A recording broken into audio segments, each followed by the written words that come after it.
The following show contains adult content. It's not our intent to offend anyone, but we want to inform you that if you are a child under the age of 18 or get offended easily, this next show may not be for you. The content, opinions, and subject matter of these shows are solely the choice of your show hosts and their guests, and not those of the Entertainment Network or any affiliated stations. Any comments or inquiries should be directed to those show hosts. Thank you for listening.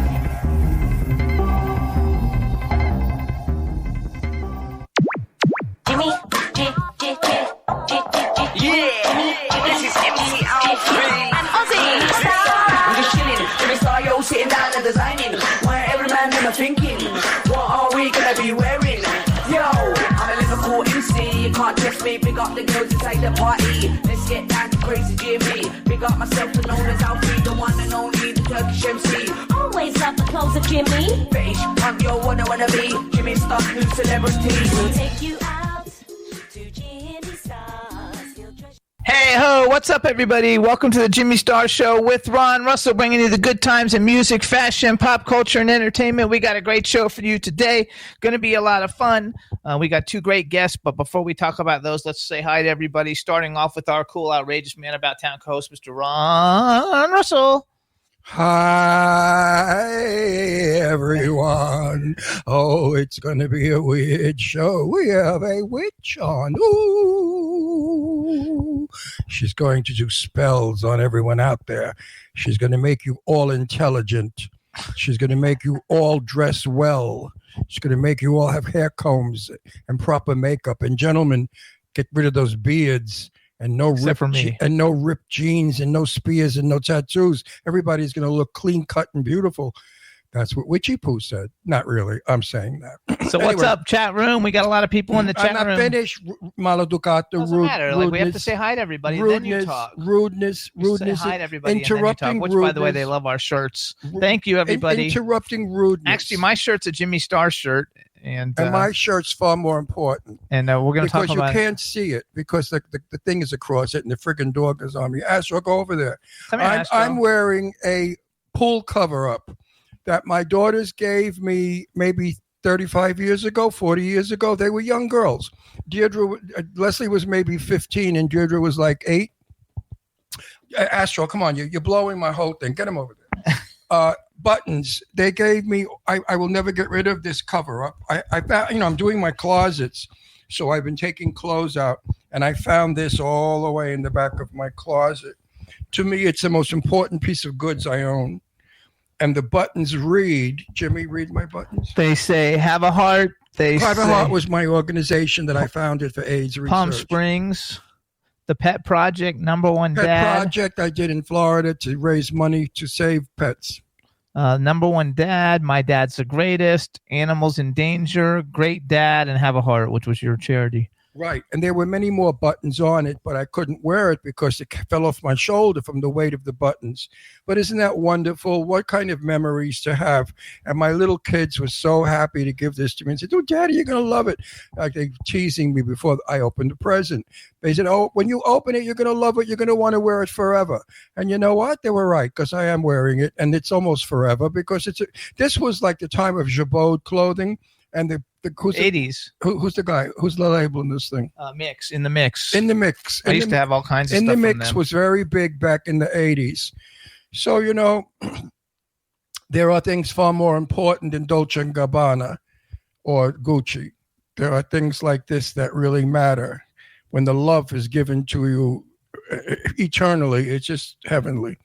Anyway, I'm going to show you your watch real quick. Oh, my 40s. It's yellow and black because I'm wearing yellow and black, and it's waterproof, and I intend to jump in the pool right after the show, so I will be wearing this watch. They say our hairdos are sexy. Our hairdos. Yeah, I cut all my hair off for the movie I just did because my producer said, "Ron, could you look like a grandfather and not like a young guy?" Which I thought was a nice way to schmooze me into the film, but he meant it. He didn't want me to go there wearing my, I guess, young clothes or looking too young. Meanwhile, the gal that played my wife came in like a tomato. I mean, she had blonde hair with false eyelashes, heavy eye makeup, a mini dress, glittering high heels. So, I mean, I don't know what the hell they were thinking. But anyway, I cut my hair. It's summertime. It's too hot. And I go to the pool every day. I swim so I don't want to have hair all over. There you go. So what's up, chat room? Don Hinton is in the chat room. Teresa Sabin from Florida. Don Hinton's from Bakersfield. B. Claudia is in the chat room from Germany. And the chat room is filling up. We got a fun show, you guys. Today we have Patti Negri coming on. We actually met her years ago at an InfoList red carpet event, and then we re-met her again when we were at the Rhonda Swan party that we've gotten so many great guests from. And I love her. She's a lot of fun. She is one outrageous lady. Let me tell you, she is so fabulous. She's just wild looking. Excuse me. I'm going through desert dust. You know, they call it Las Vegas dust, but here it's Palm Springs dust. The sand gets to be very fine. It's almost like invisible, and it gets in your nose, and then it goes to your throat, and it goes in your sinuses, and it causes an infection. It's just desert sand. Anyway, getting back our second guest is back to the witch. I haven't finished. I cannot wait, because in her book, which is a wonderful book of which we will talk about, she tells you how to lose weight magically. That's for me.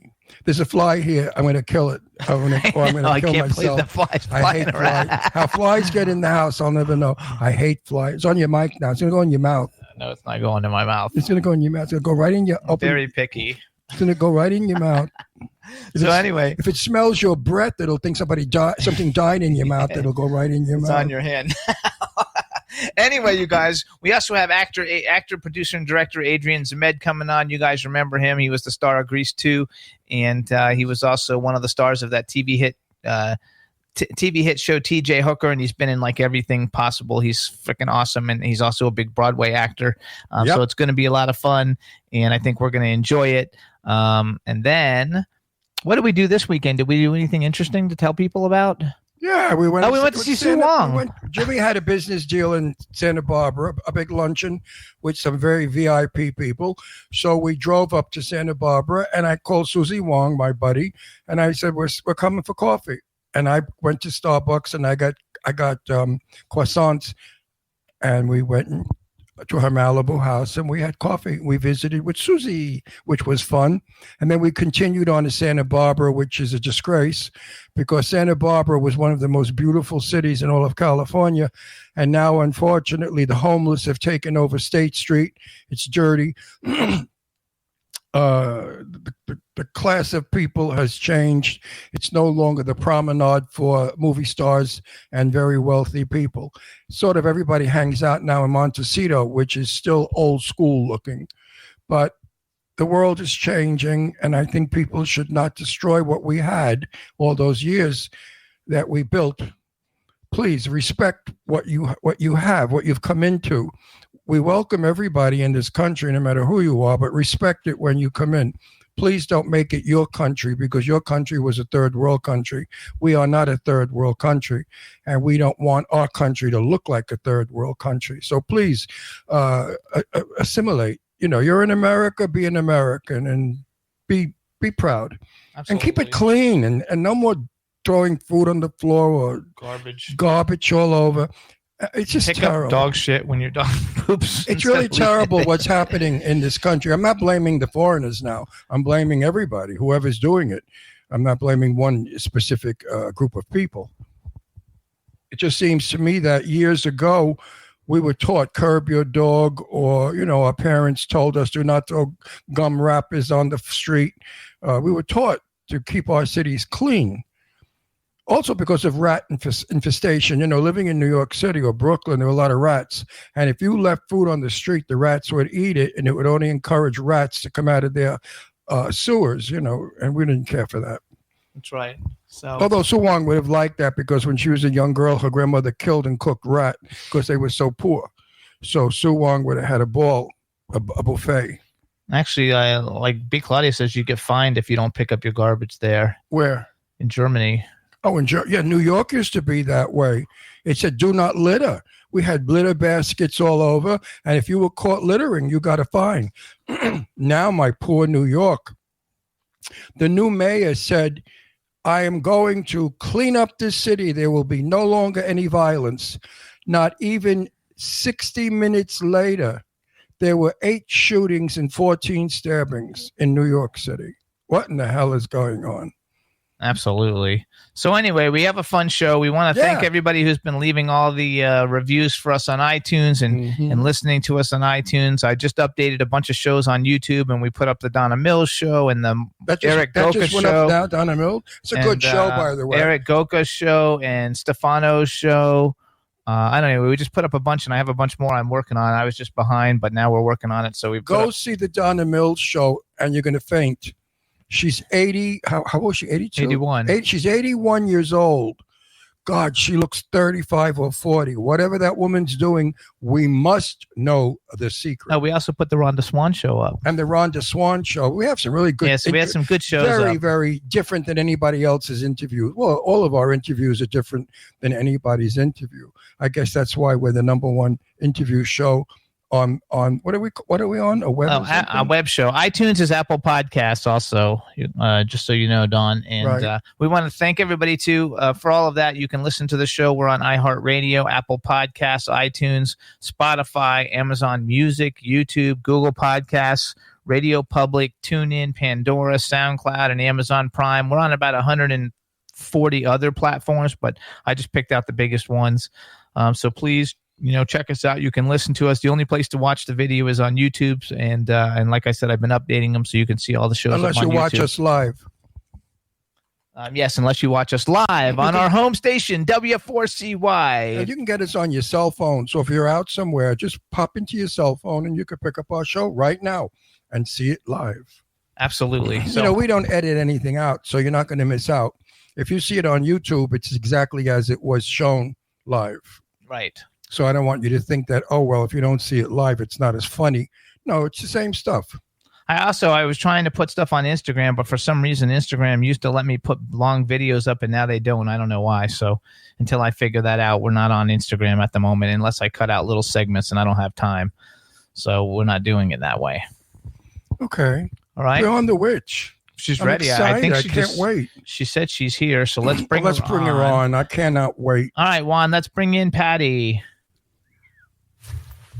Hi, guys. Hi, hey, sweetheart. How are you? How's my girl? I am well. Thank you so much for having me on your fun show. We're going to have fun. So do I pronounce it Negri?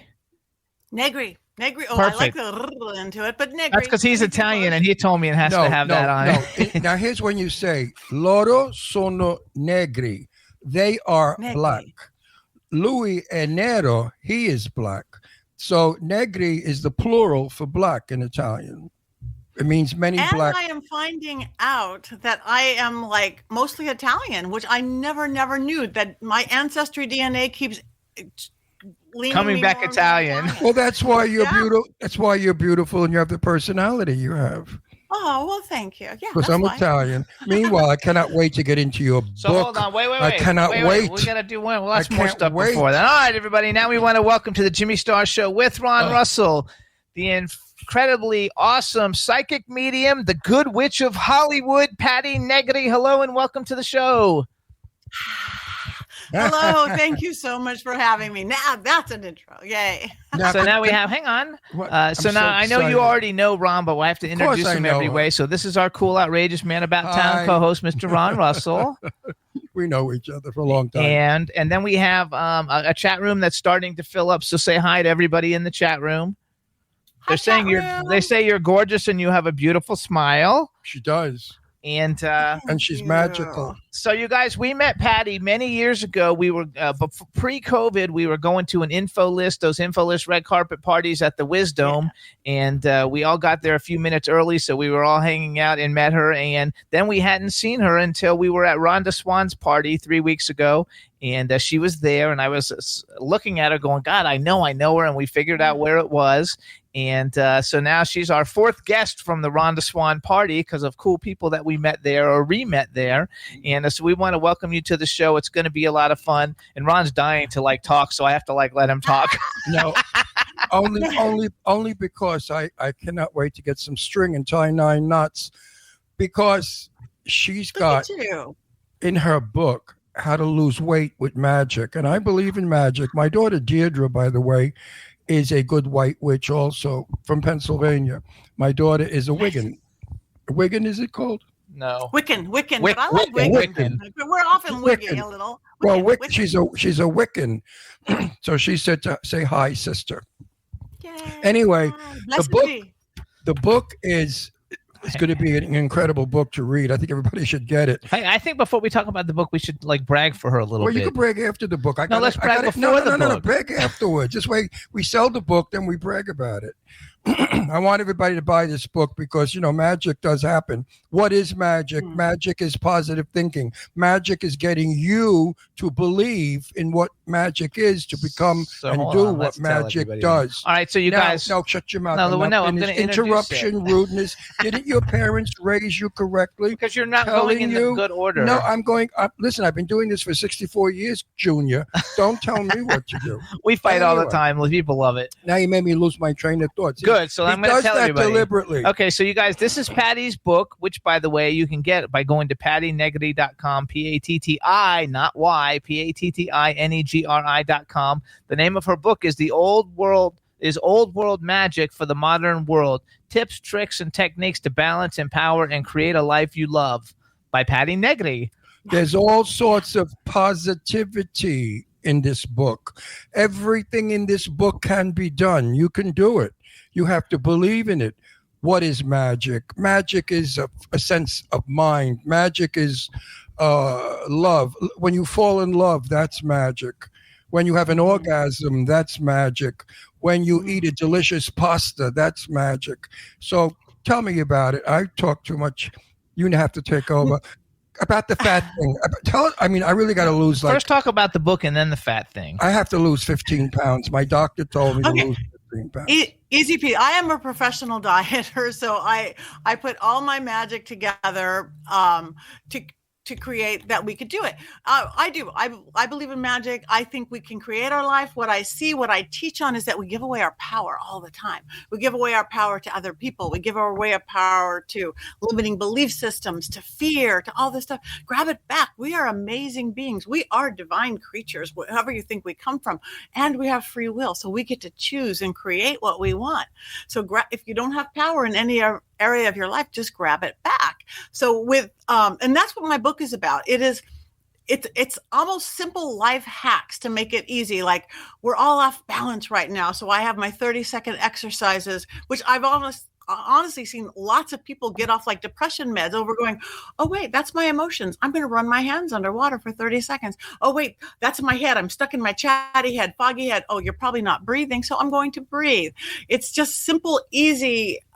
You don't have to be a psychic. You don't have to be a medium. You don't have to be a witch. You just create your life. Nobody but you is going to do it. And with the dieting thing, and again, it's much beyond diet because the magic works for me. I'm supposed to be long dead.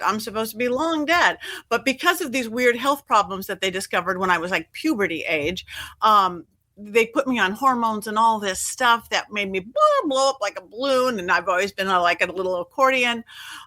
So by the ripe old age of accordion, that's funny. I'm a professional. So yeah. And so by the ripe old age of 30, they said I had so many health issues that I wouldn't make it to 50. This cancer, that cancer, this brain tumor, the fractures in my back. And I kind of went, no. And does she have autoimmune disease? I don't know if anybody who has an autoimmune disease, that's imbalance. You can get rid of it. I 100% believe that. The weight issue came on top of that. And I went, no, I'm not going to be dead. I'm not going to be in a wheelchair because this osteoporosis. So I just took positive thinking, magic. I believe, that thing's jumping. Everything, that mind, body, spirit of psychology. 20,000 books are written, mind, body, spirit, right? We know we will never, ever surpass our own belief system. Fact, we won't. If you don't think you can do it, you can. If you think you can conquer this, you can. We know that. That's what you were just saying. Mind will never... Body, we have to get off the couch. We have to take action. But the spirit part, that's what people don't quite get. But that's the battery that makes it happen. You could do it traditionally ways. You could do it through your faith. Go to church, go to temple, prayer. You could do it New Age, vision boards, affirmations. You could do what I would do, spell working, crafts, witch's ladder, knots, magic, carving candles, herbs, dancing around a bonfire. But anybody could look at everything you've ever accomplished in your life You've had that mind, body, you've believed you could do it, or you were worthy of it, or both. You've taken action, you've got off the couch, and you've had that faith or spirit or battery that made it happen.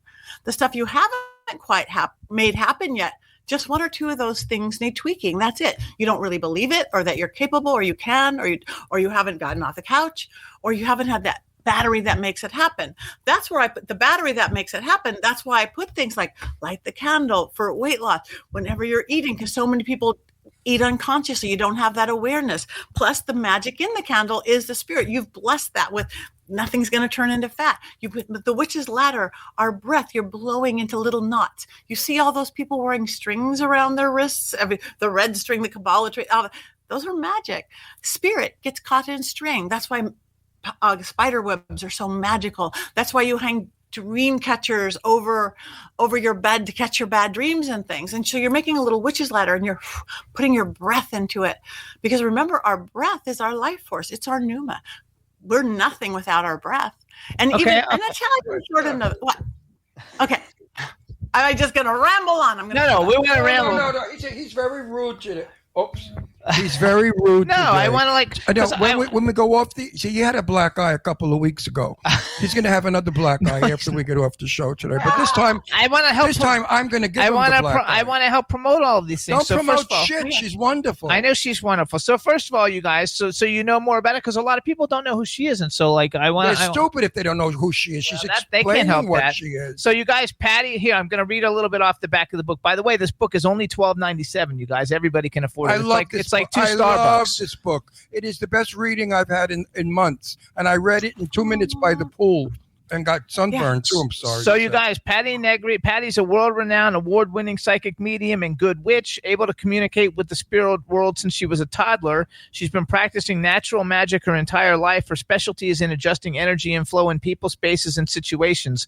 She's conducted seances, clearings, and sessions on radio, film, TV, and in living rooms and boardrooms across America. And then she has all these different things. Some of the things that you'll discover when you get this book that's only $12.97. Easy techniques to shift your energy, your perception, and your outcomes to create the life you want. A new outlook and fun, manageable, and magical way to live your life, so to create a sense of empowerment and hope. A different and expanded way to look at your life without changing your religion or belief system. And fun, powerful, and often life-changing spells, potions, and rituals you can easily do at home with common items without having to be a witch, psychic, or medium. So you don't have to be a witch to get this stuff, you guys, and that's a very big point. It's not like hocus pocus, full of baloney, like, smoke and mirrors. It's a book that reads well. It reads easily, and it's a common sense book. I mean, it's a book that when you finish reading it, you say, I knew all of that stuff. I just didn't remember. Because you have to be reminded that you have this power. People say to me, how come you look so good for 82? How come you bounce around like a 16-year-old? And I say, because I want to. If I 100%. Didn't want to, I wouldn't. So if you wake up in the morning and you say, I'm old, I'm ugly, I'm broken, I'm in pain, I'm swelling, I have diabetes, I have diarrhea, I have cancer, I have whatever the hell you have, you're killing yourself. You're letting all of the evil forces come into your body. They love it. No. Read this book, because this book tells you how to overcome so many easy step things. I mean, believe in it. As she said, some people believe in a plaster of Paris statue of a man nailed to a cross. That's Jesus Christ. And they hold that plaster of Paris statue and they pray to it. Well, the statue doesn't give them the power. They get the power themselves believing in the statue. And that's what this gal does. Her book teaches you how to have the power that you can be magic also. There it goes. Keep talking. I love what she says. Go on. Don't let shit face here interrupt you anymore. You guys are funny. So anyway, it's taking that power. You don't have to be and to do whatever you want to do. My book is little like hacks, like the weight thing. That's easy. We need the visual, we need the emotional, we need the mental, because everything connects. The chords is through emotional. There's two strong powers in the world. Love and fear. the choices we make from love are usually the good choices. The choices we make from fear are usually not our best choices. And fear can freeze us in our tracks, make us not do what we want to do with our lives, make that phone call, ask for a raise. Or if we look at fear's $1 million industry that I work in, we pay money to watch scary movies or to ride roller coasters. So why not take that, I'm so scared and I'm going to do those things in our regular life. Like, I'm so scared, but I'm going to take care of my body. Change your perception. Perception is everything. And perception is what drives us. So that's what this is about. You could do it in psychological terms, like my grandfather, very academic. You could do it in woo-woo new age terms. You could do it in pagan-y terms. You could do it in Judeo-Christian terms. It's just the energy behind it. Woo new age terms. I love that.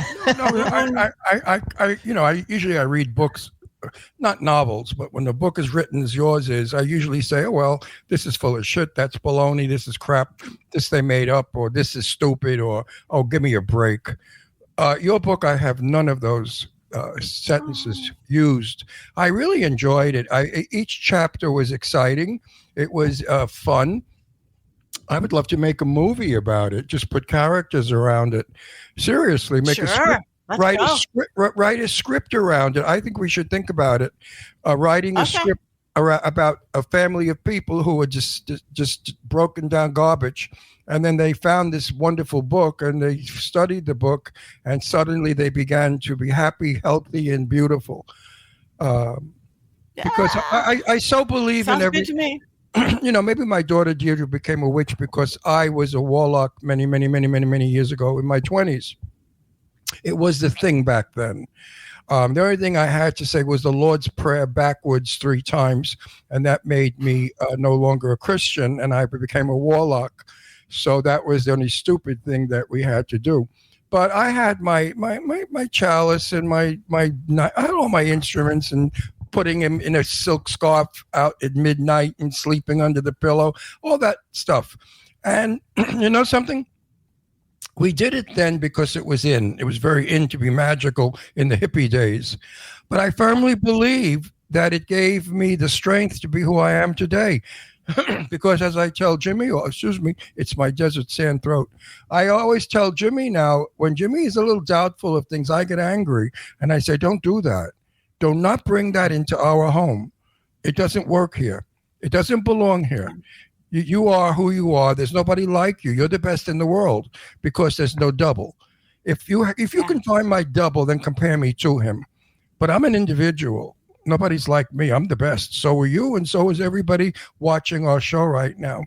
You are an individual. You are the master of your thoughts, the master of your life. Don't blame things on other people. Don't pass the buck and say, well, this one made me get fat, or, I got married and I was unhappy, so I ate and got fat. No. You got fat because you wanted to get fat. No, and the thing is, whatever reason you got fat for, yeah. Nobody gets fat because they want to be fat. Go ahead. No.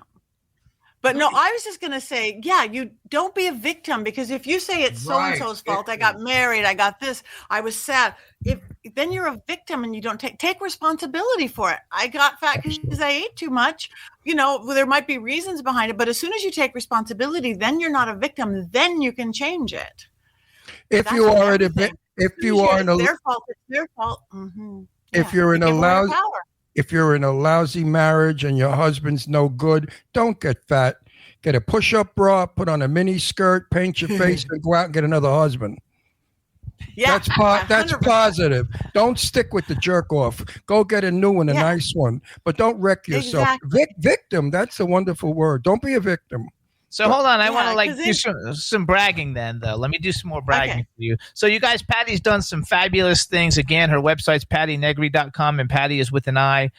Some of her TV appearances have been on Ghost Adventures, which is a highly popular show, Flipping Out, Pit Boss, Private Chefs of Beverly Hills, Bad Girls Club, Beverly Hills Pawn, Deadly Possessions, Master Chef, Wipeout, AGT.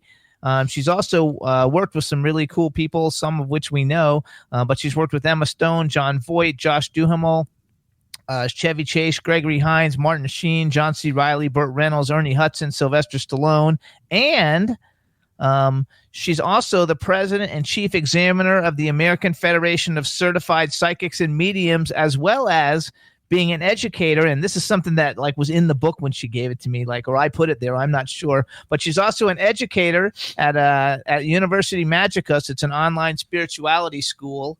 And we'll talk about that in a minute, but I wanted to just brag a little bit more for her. And also it says that, that you had these abilities at a very young age. How did you know, that you had these abilities? Because I thought I was talking to the other side, to spirit, since I was a little kid. And I do think little kids can. I think the so-called imaginary friends that little kids have aren't all imaginary. We have this gift, but in our modern Western, non-mystical society, we've taken the magic out. We've taken even the spirituality out of so much religion. Oh, that's your imaginary friend. No, it's not. And it didn't get taught out of me, because mom would go, yeah, grandma saw that too. Grandma did that too. And even on the witchy side, I would find myself in a little bitty in my little suburban Long Beach home, picking rosemary and herbs and mint and stuffing it in my mom's wallet, knowing it would give her more money. She didn't quite get it at the time. It's like, what are you doing? No, it's money. It's not money. No, and then years later, I study apothecary and herbs and all. Yeah, it is. These are the attributes it has. So it's just kind of in the blood. But I think we all have it. I literally did my first seance. I was 7 or 8. And again, I went into the hall where there's no windows, stuffed towels under the doors, realized I didn't know anybody dead. And I'm like, Marilyn Monroe, John Kennedy, everybody I knew at 7 or 8, and my little lightless, windowless hall filled with orbs and lights. And, I ran screaming out of the house with my best friend, Sherry Jones. But inside I was jumping up and down going, this is real. And we can control it to an extent. This is our world. So I've always known. So I've spent my entire life studying religion, philosophy, science, occult science, regular science, philosophy, cosmologies, to make of the energy that I see, and then whatever, again, template you want to put it in. There's basic truths to things. Well, you like Jane Russell. And spirits are out there. My buddy Jane Russell, the movie star, was very religious, Christian. And she always used to say to me, well, you can't prove it, can you? And that was her exact sentence. Pertaining to, does Christ exist? Do aliens exist? Does magic exist? Anything that people don't understand, they condemn. They immediately say, oh, that's baloney. That's makeup. Somebody wrote it. Somebody's making money on it. And Jane used to get upset with that. And she would simply say to them, well, you can't prove it, can you? And nobody can. Nobody can prove it to be false or real. We have to know one day when we're dead. When you're dead, you find out the answers. Jane said to me, when she was dying, poor thing, on her last trip to my house, she said, what is the Lord going to do with me when I get there? I said, knowing you, Jane, you'll be sitting in his lap torturing him. So she started to laugh.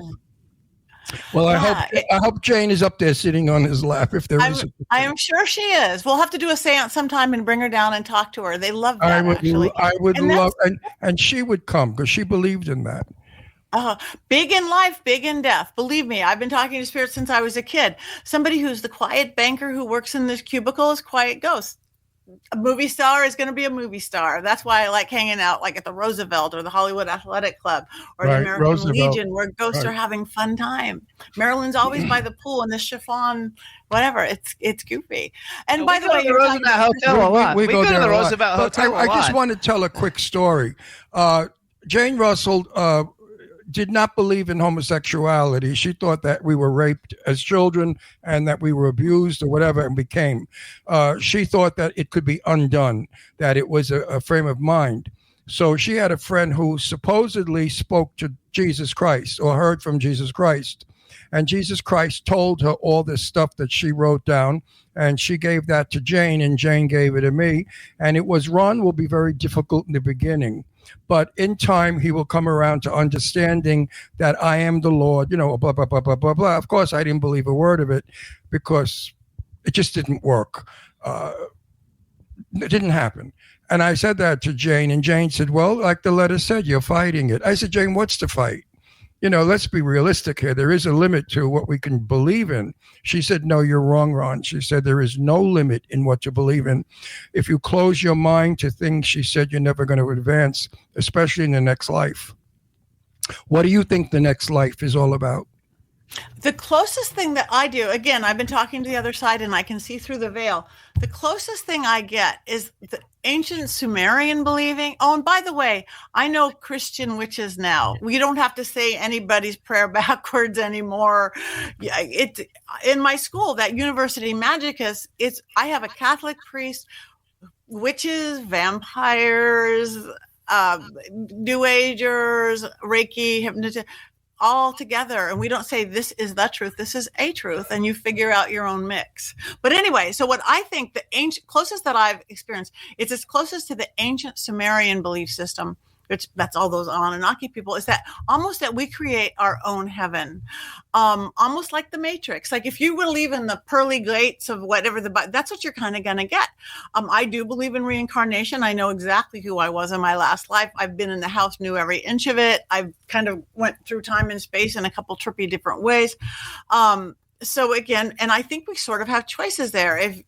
Nothing dies. We know that. Science has proven that nothing can die. We become energy. We don't keep the meat suit. We get that. Spirit lives, soul lives. This goes. So if you want to, and again, in my experience, they don't have time and space. They go up and they hang out. And if they're hanging out with Jesus, they're hanging out with Jesus.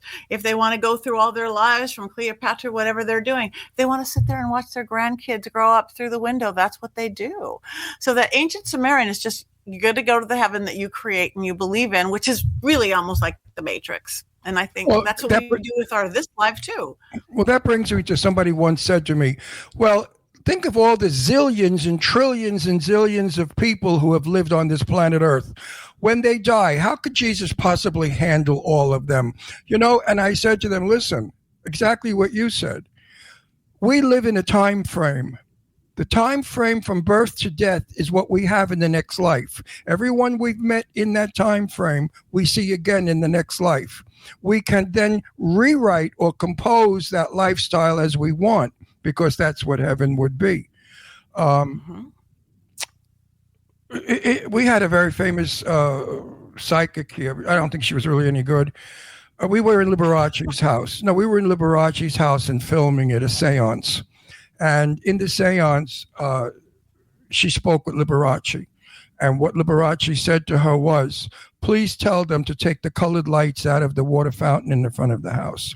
I wanted to get up and leave and say, look, it's stupid. You could have made up a better thing than that. I doubt that Liberace cares about the colored lights in the fountain if he got through. I think he would have gotten through with far more important information. But anyway, there are a lot of phonies out there. There are a lot of people out there who are out to get your money. These gypsies that you see in the street, these little places, they're psychic. They're full of shit. They know how to talk. They get it out of you. Oh, I see you need a lover. You need a man that's going to have a red hair. You know what I mean? They do all that nonsense. Yeah. So that makes a lot of people think, oh, well, she's a phony too. This one that wrote a book, come on, she's a witch. Yeah, she knows her ass from her elbow like everybody else. But no, folks, there are people who honestly and truly have this sense. I knew who I was once. My name was Eben Larkin. I was a pilgrim. And I lived on Long Island out in the Hamptons. How do I know this? I was driving out to the Hamptons when I was about 18 with friends. And I said to them, there's a wonderful little cottage down the road on the right by the water. And I had never been there. And we drove by, and it was no longer with a thatched roof, but it was a historical house from 16-something. And I was a farmer there. And my name was Eben Larkin, and I looked very much like I look now. As a child, my mother used to say to me, we have to go for shoes for school. And I said, Mama, I want shoes with buckles on them. And I always wore shoes with buckles. And today I have shoes still with buckles because it's a throwback to when I was a pilgrim and I wore boots with buckles. So I believe in reincarnation. I believe that, listen, people say to me, well, what happens when you die? I said, you watch a television show, don't you? It comes through the air, doesn't it? Well, that's what we are. We're energy, and we go through wherever and materialize in whatever. I don't really know. And we are. So I believe everything you're saying. Yeah. And again, you're right about psychics. Sadly, this is the worst profession for everyone real and legit. There's 1,000 scam artists, or what you call the gypsies. The way to tell, always research, even if it's a Yelp or Google, go there, get a referral. And number two is if they're trying to be fear-based or control-based or upsell you, run. You should leave a session with a psychic or a medium, whichever you going empowered. Not you're going to get hit by a bus on Tuesday. Be careful so you don't get hit by a bus on Tuesday. Not you're going to be married 17 times. You might be married 17 times, but here's not how to be married. If they try to upsell you, if they tell you have a curse, upsell run. You. I love that one. They upsell you. Oh yeah. Curse. Oh, you need your chakras balanced. Oh, I need to take this to the church and get the candle. Just no upsell, no curse, no. That's why they started the American Federation of Certified Psychics, because Maximilien de Lafayette, who's an author, he's a linguist, he's a lawyer, 21 languages, most of them ancient, like ancient Sumerian. That's why I know this ancient Sumerian language. I mean, I don't know it, but he did an article in one of his magazines, and he said, oh my God, if anybody needs a professional organization, you guys do. I mean, plumbers have them, doctors have them, teachers have them, somebody that shows that you've tested, that you say you're a psychic, if you say you're an astrologer, you know astrology. If you say you're a hypnotist, everything that we do, heavy testing and background checks, that you've never gotten in trouble for scamming anybody or, so yeah, it's just be careful out there, because you always go to a psychic or a medium when you're vulnerable, and people take advantage of that, sadly. So just run. If anything, whatever they say, they work it very cleverly.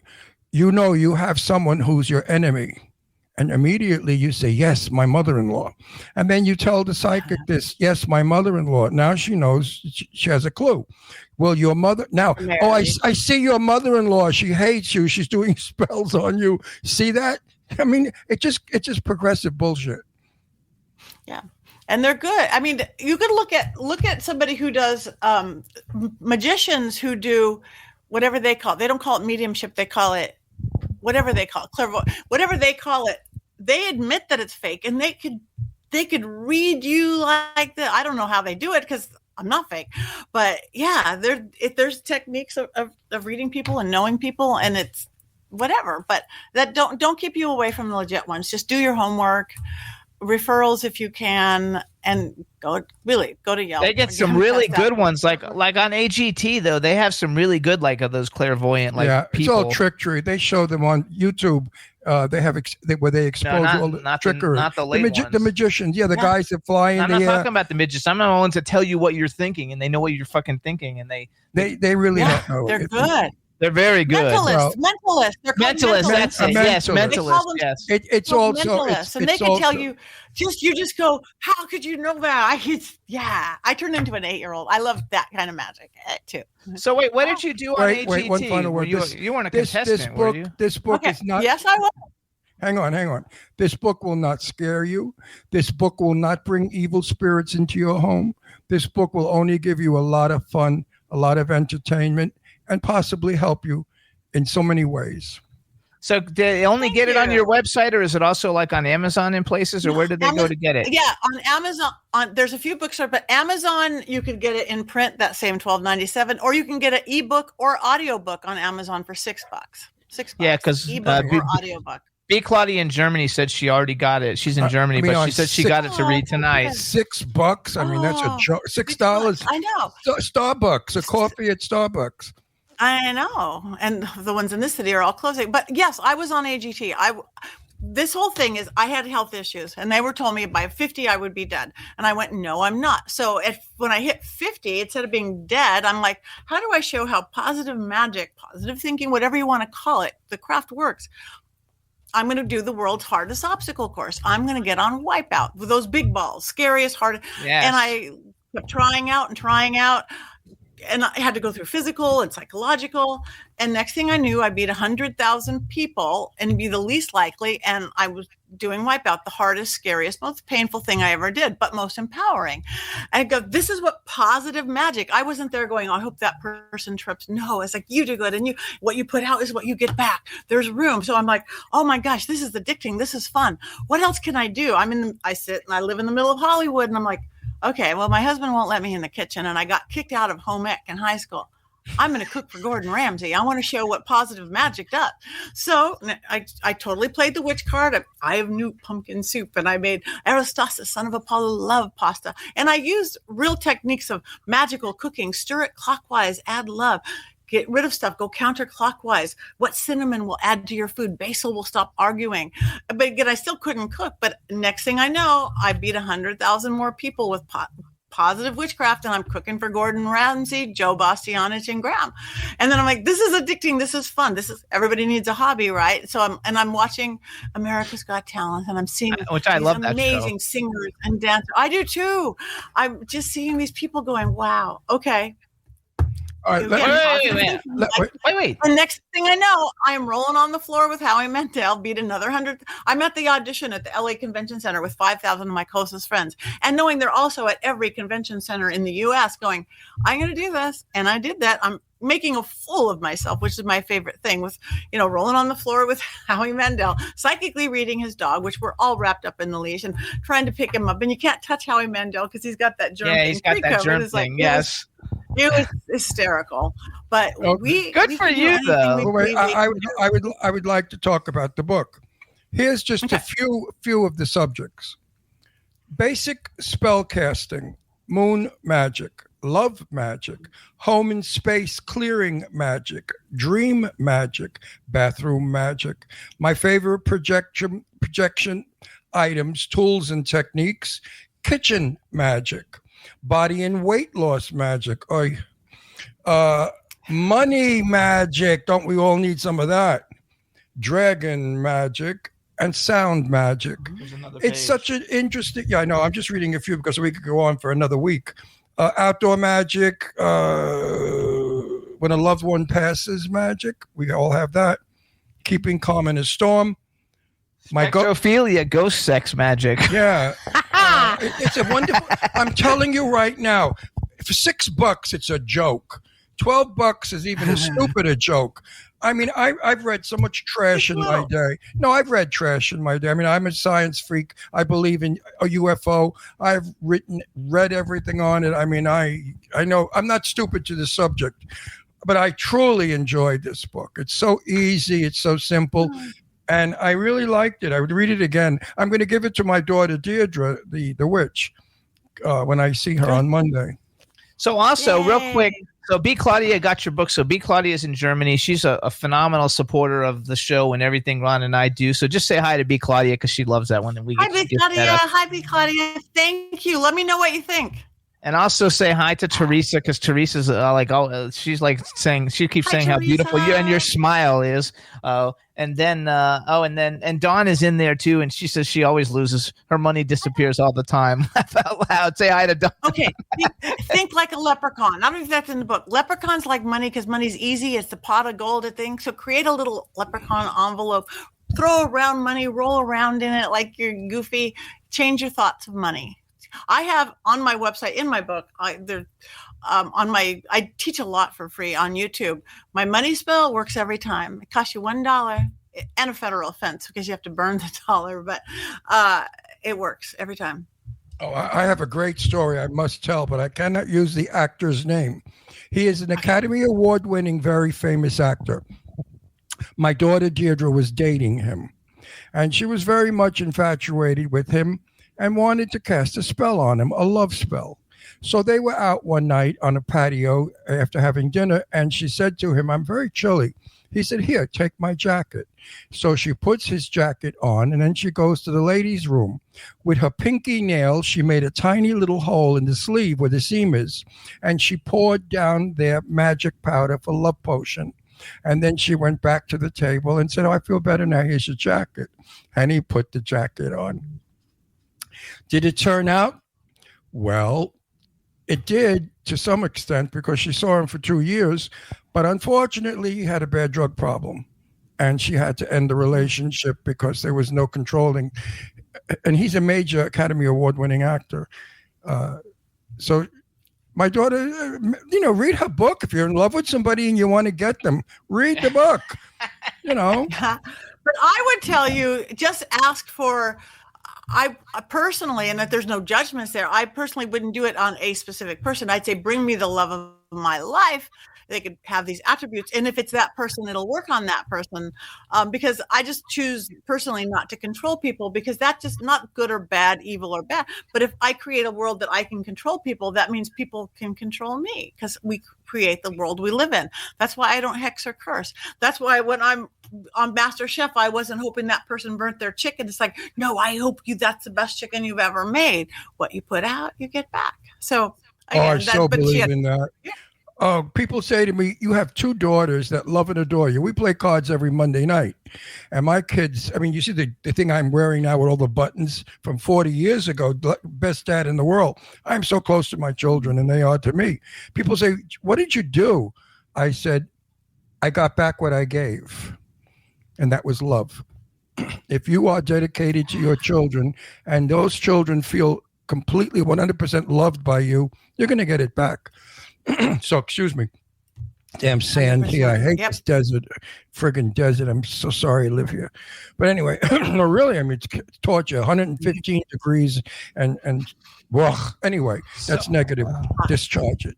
So I had a mind blow. Okay, so I want, because what you said before, like it was a few minutes ago, but basically you said, you get what you give, get back what you give. So like if you go around like wishing bad on people, probably that's what you're going to get. And if you go out, wishing good on people, you'll also get good, right? Is that basically kind of like the basic 100%. It's called karma in Eastern religion. It's called cause and effect. It's called action and reaction in science. Exactly. And because, again, I'm not judgmental of people who do wish dark or do dark magic, but those people just don't seem as happy as I am. Those people start getting a little paranoid, a little worried. Then you have the witch wars. Who's against who? It's like that's not the world I choose to live in. And you don't have to. If you can get everything, if you cannot know what saute means and cook for Gordon Ramsay, you could do anything with positive magic. In Italian, you're Italian now. You remember that. You have to learn this. Yeah, I know. In Italian, there's a saying, che sputo in cielo ritornare in faccia. He who spits in the wind gets it back in his face. And that is so true. If you spit into the wind, it'll come back and hit you in the face. And that's what it's all about. You do evil, baby, double. That's the sad part. It comes back double, not even singular, double. The Wiccan read, like what you're. I mean, I'm Wiccan, but I'm so much more, because I do a lot of chaos magic. I do a lot of traditional British craft. I'll use some thelemic stuff, some ceremonial. So I'm just eclectic. I'm very elemental in my work. I work with air and fire and water and earth. But the Wiccan thing is what you put out, you get back 3 times. By the power of 3 times 3, this spell bound round shall be. Yeah, 3 usually it would say to cause no harm. No, it's the 3. So.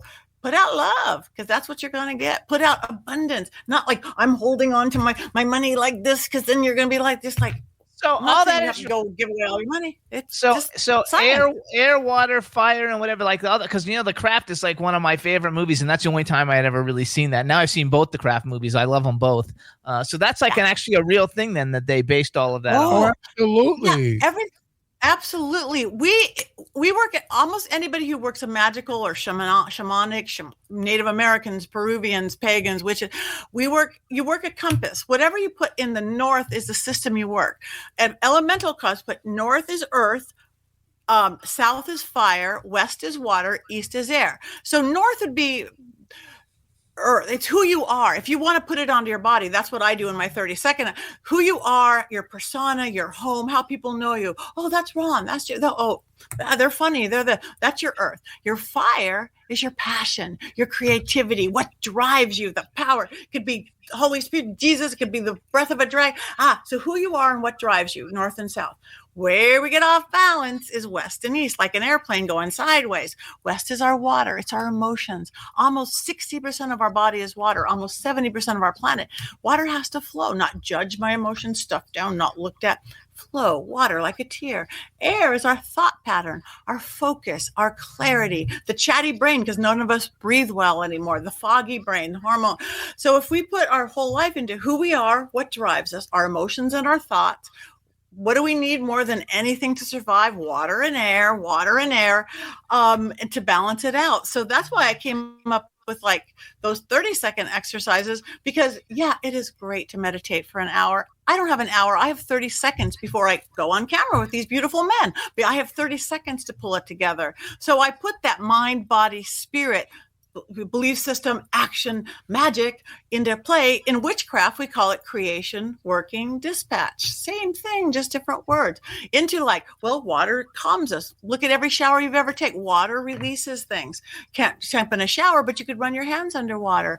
Breathing calms the head. So the 30-second version is add some vowel to it. Getting grounded, hugging a tree if you can hug a tree. But if you can't hug a tree, grab a pencil. This still has the spirit of that tree. A fire, the passion, the creativity. Maybe you have a hot date or a spiritual or creative path, or maybe you're just tired and you can't dance around a bonfire, which I highly recommend. The heka or the sound magic for fire is the letter Z. Zzz, it's the dragon strike. So 30 seconds of zzz, you'll have the passion, creativity. You'll feel it in the base of your spine coming up. We have everything built right into us. We just forgot as we modernized ourselves. We used to, when I talk about moon magic, that 60% water, we are run by the moon. Everybody knows the crazy full moon. Yeah, we all know. Talk to a police station, talk to a hospital. But what if every full moon we get out and we're in gratitude? Whoever we're thanking, God, God's the moon, our higher self. Thank you, and ask for what we want. Everybody says you're supposed to ask, whether you call it prayer or manifestation or affirmation. So thank you for my 1-bedroom apartment. I want a 2-bedroom apartment. The next 2 weeks, while the moon is waning or getting smaller, that's when you wake up when the moon's waning. I'm not going to eat carbs today, or I'm not going to worry so much, or I'm not going to be so hard on myself. It'll be 10 times easier during that 2 weeks of the waning moon. During the dark moon, the new moon, that's when you go inside. What do I want now? Whether you meditate for an hour or just go 30 seconds, what do I want now? Not what did I want last month? Not what does the world want for me? And then the next 2 weeks of waxing moon, it's written on your cell phone. It's written on every calendar you buy. That's when you add into your life. More love, more sex, more exercise. All of a sudden, if we tap into that almost 60% water, you will notice within weeks, if not days, the good stuff in your life gets better faster and faster. And not good or bad, but the stuff you no longer need starts falling away with the grace and ease of the moon. The moon is flow. The moon is magic. We are run by it. Again, early men knew. And I also believe in flow. Let's talk about flow. Yeah. A lot of people have been raised to be prejudiced, or have been raised to say no to this, no to that. Too many no's. When you're a child, your parents are constantly saying no, no, no, no, no, no. That stops the flow coming in. People say to me, Ron, how do you do what you do for 14 years or whatever it is, every week? I don't have a script. I know. But most of our guests, I don't know, and I don't want to know anything about them. Jimmy will start to tell me, and I said, don't, because I don't have a flow.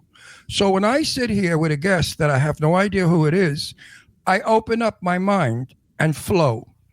And everything of that person that they need to discuss with me comes into me.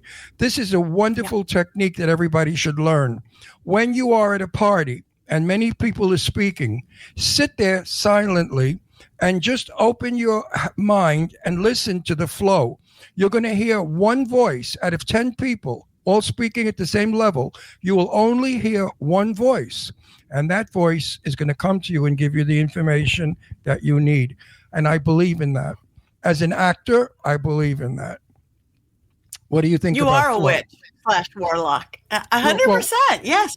It's because it's consciousness. It is flow, tapping into that flow. We gone through life. I think that's what COVID's about. That's another discussion, but we use it asleep at the wheel, phoned in, by rote, automatic pilot. We were become those walking zombies, unconscious, numbed out to everything, or people would drink or smoke or eat too much or watch TV or shop, all this stuff to stay in that numb position.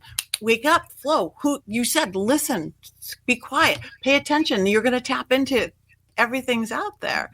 I think that's what COVID was about. God, universe, whoever, whatever said, you guys are asleep. Wake up. Tried to shake us and didn't wake up. Threw a little water in our face, didn't wake up. Had to hit us on the head with a 2x4 and said, go to your room for 2 years and don't come out until you wake up. I have another quick little Hollywood story. Yeah. Mr. Blackwell, the 10 worst dressed list guy, was my best buddy. And Blackwell and his lover, Spencer, were going up to Zsa Zsa Gabor's house in Bel Air. And Blackwell said, "You want to hook a ride with us? You'll meet Zsa Zsa Gabor." I said, "I'd love to. Maybe I'll get an interview out of her." So we went up to Zsa Zsa Gabor's house. And for 1 hour, this woman did not stop talking at all. You couldn't get a word in. She didn't even know we were there. It was as though she was speaking to the curtains, the draperies. So when we left, Blackwell said, "So what'd you think of Gabor?" I said, "I have no idea. I've not met her yet." So that I hadn't met her yet because the person that was there was not interested. That person was so wrapped up in who she was and her conversation. And it was all about her, of course. And when you're that kind of a person, you'll go nowhere in this earth because, first of all, you're a bore. And secondly, you're not learning. You're teaching the same crap over and over again that you've done for years. You're giving the same spiel, as they say in Yiddish, spiel, over and over again. So you have to listen. You have to learn. Learning is the most important thing. The brain without learning will become Alzheimer's. I believe that. The people that 100%. I know, either from alcohol, mostly alcohol destroys the brain, but for people that didn't drink, were people who stopped learning, and the brain just said, "Okay, you don't need me anymore. Goodbye." You believe in that? 100%. I don't ever want to stop learning every day. And the more you learn, the more you know you don't know. And then I learn a lot. No, we have to because I'm a jack of all trades, and I keep learning. I'm a Gemini, and Geminis are habitual learners. I mean, we get bored easily. We need to learn something. I've learned a lot from your book. I'm pleased to say. Yay, no, it's a good book. I wouldn't carry on about it. If it was a shitty book, I would have held it up and said, nice book, pretty cover, goodbye. But I really enjoyed it. So please, I have a question. Everybody out there, please get this book. I think it's going to help your personality, and I think it's going to help your lifestyle, and I think it's going to make you a happy person. So I have a question for you. You said earlier that you do a lot of teachings through your YouTube channel. So how do people find your YouTube channel? Well, my YouTube channel, again, you can get there from pattinegri.com, but I also have a school now, and it's crazy affordable. I didn't want anybody to not be able to afford knowledge, so it literally averages about $10 a class. If you come regularly, it's called University Magicus. That's a little postcard that I put in your book. And again, we don't teach A1, this is a truth, a Christian, Judeo, anything. Our teachers are varied. I have 17 teachers on staff now. I usually teach Tuesdays and Sundays. I teach mediumship development, psychic protection. I'm in the paranormal world with Ghost Adventures and my other shows, so paranormal stuff. I teach animal guides, spirit guides, past life regression, seance etiquette, seance technique, proper seance, and everything with integrity, with ethics, with virtue, with moral code. Because I think you have to have those things. You have to have moral code if you want to really take your life into your own hands and create what you want. If you really don't know what right from wrong or your version of that, let somebody else tell you what to do. But yeah, universitymagicus.com. We sit in little Zoom squares and do magic. It's beautiful. So how did you, we got like about 3 or 4 minutes left, but I want to know, because Ghost Adventures. Can I just say one thing quickly? I would like to do that Jane Russell seance. Okay, let's do it. I think we might get something out of it. After the show, we'll plan it. So hang on. So okay. Can you, so Ghost Adventures, it's the biggest paranormal show in history. How did you get involved to be on there so many times? Like, how did they find you?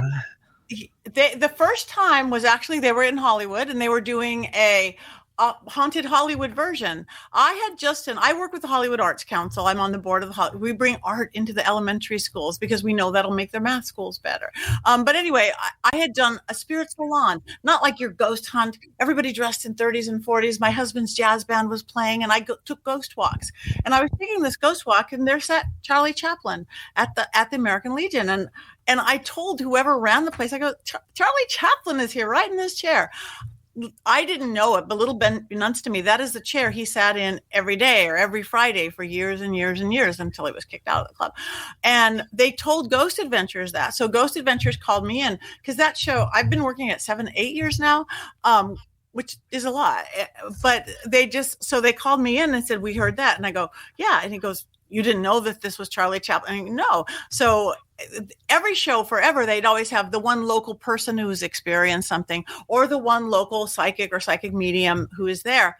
And that's probably what I was to be. But I think we just hit it off, like you were saying, that flow. They saw my experience. They saw my knowledge, education, all that, and heard about my seance ability, because my seances aren't, let's talk to the dead. I raise the veil so everybody gets to talk to the dead. So they started just calling me Black Dahlia house next, and then this house, and then that house, either to walk through that and tell them what happened or not. And I don't know anything. I literally, if need be, blindfolded, thrown in the trunk of the car. I walk in and they say, you tell us what happened here. Yeah. Okay. I love it.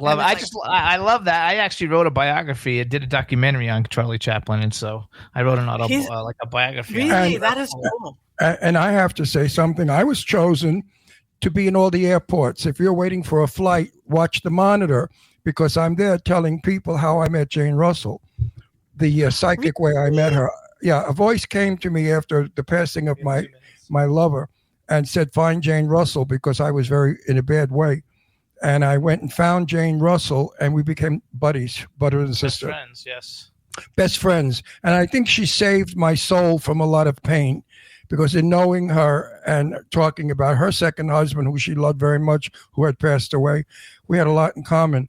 So I tell this story, of course, in full at the airport, and I hope that people that watch it don't say, oh, he's crazy. Who cares? No, I hope they learn from it and say that, yeah, sometimes you hear a voice. Doesn't mean you're schizophrenic. It means that sometimes there is a voice. All right, everybody, because we got to move forward. We want to thank Patti for coming on the show. Yes. Here is her book, The World Magic for the Modern World. It's PattiNegri.com, PattiNegri.com. Patti, we want to thank you for coming on the show. We'll bring you back. We had a great time. The chat room loved you. So best of luck with everything you do, and I'm sure we'll see you at some events soon. Yeah, we're going to. Yes, very soon. The world's coming back. Yes. I'm going to introduce you to my very good friend Sue Wong. She will definitely enjoy knowing you, because she's a very mystical. She's Chinese and she believes in all the cultures, and she's very, very mystical woman. I gotta like it. All Asian cultures are much more mystical than our way. Oh yeah. Anyway, you're a delight. Thank you for giving us a wonderful show. And please, everybody, get the book. I wouldn't steer you wrong. I wouldn't lie about it. Bye, Patti. Thanks. Bye, Patti. We want to mention. Just welcome Meg Rudick joined us in the chat room. Psychic. See, we just talked about psychics. I said to Jimmy not 3 hours ago, I'm going to call Meg. I've got to call Meg, and there's Meg now in my. We also want to welcome Jeff Caperton, who's tuning in for Adrian Zmed, who's coming on. So what's up, Jeff? We're going to take a 2-minute. Meg, did you like that segment? She just tuned in now. Oh, so Meg, you had to see about the Meg. It was. You guys, we're going to do a quick music break. We're going to play Young Zuck Overseas. It's like a 2-minute song, and then when we come back, we're going to welcome Adrian to the show. So go ahead, Juan. Let's take it away. Young Zuck Overseas. You guys will be right back.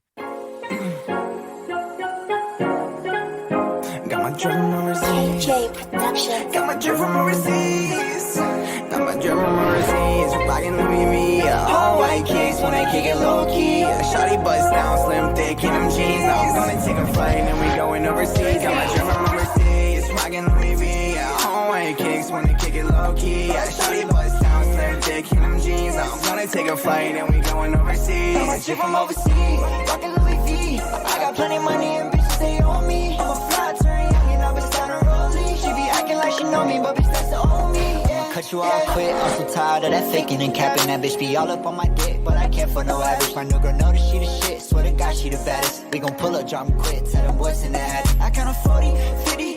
Ever since she love me, she rolling with me. I've been on my grind, I'ma go and get it. Catch me at the top now. Posted with a plot now. Ooh, I'm so high now. Got to the money. Roll to the money. Skirt off in that ghost, so you dummy. Oh, so you know me. I just wanna go to the money. Roll to the money. Skirt off in that ghost, so you dummy. Oh, so now you know me. Yeah. It's rockin' Louis V. All white kicks when you kick it low key. Shawty bust down, slim thick in them jeans. I'm gonna take a flight and we going overseas. Got my chick from overseas. I'm rockin' Louis V. I got plenty money and bitches they on me. I'm a fly turn young and I've been starting rolling. She be acting like she know me, but bitch that's the old me. Yeah. First class, you know how we roll through. Got designer on my on jeans with the hoes too. Yeah, I take it back, drop it for the whole you. Everything I want, baby, I just bought it brand new. I got the ones, the twos, the threes, and the fours. Hop out the window with a suicide door, yeah. Made the crowd scream, different city, world tour, yeah. I gotta have it all, but I really want more. What's new? Yeah, you see me on the news. Wanna take a picture, I don't wanna take it too. Say I'm looking fresh, I'm the flyest in the room. Me and Mike taking off, we gon' meet you at the new overseas. Rockin' Louis V, yeah, home white kicks, wanna kick it low key. Yeah, shorty bust down, slim thick, in them jeans. I'm gonna take a flight and we going overseas. I'ma ship them overseas, rockin' Louis V. I got plenty money and bitches stay on me. I'm a fly, turn young, you know it's time to rollie. She be acting like she know me, but bitch, that's the old me. Yo, overseas, we out in this bitch right now.